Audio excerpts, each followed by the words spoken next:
છવાતા અનેક જિલ્લાઓમાં ભૂવા પડવાનું શરૂ છે અને જૂનાગઢમાં સામાન્ય વરસાદમાં ભૂવો પડી ગયો છે. રસ્તો ખોદીને પછી વ્યવસ્થિત પેચવર્ક ન થતા આ ભૂવો પડ્યો છે.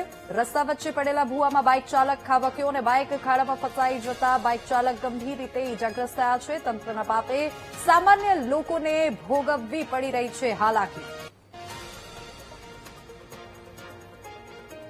તો સામાન્ય વરસાદમાં પ્રથમ વરસાદે જ પ્રી મોન્સૂનની કામગીરીની પોલ ખોલી નાખી છે અને બાઇક ચાલક ગંભીર રીતે ઇજાગ્રસ્ત થયા છે, કારણ કે પહેલા વરસાદમાં જ ભૂવો પડ્યો અને આ ભૂવા વચ્ચે બાઇક ખાબકી છે. જો કે સદનસીબે બાઇક ચાલકનું જીવ તો બચી ગયું છે, પરંતુ આવા અનેક ભૂવાઓ રસ્તા ઉપર પડેલા છે જે તંત્રની કામગીરી પર સવાલો ઉભા કરે છે.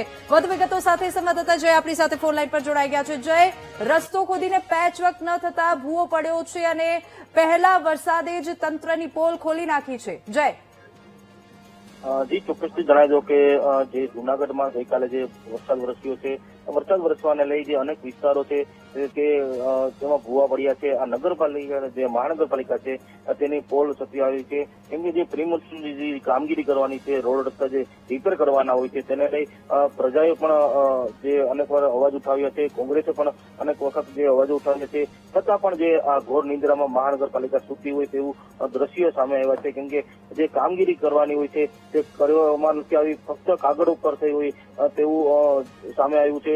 હાલ તો જે આ રોડ રસ્તા છે તે રિપેર કરવાની માંગ ઉઠી છે. જી બિલકુલ જય, આભાર સમગ્ર માહિતી બદલ.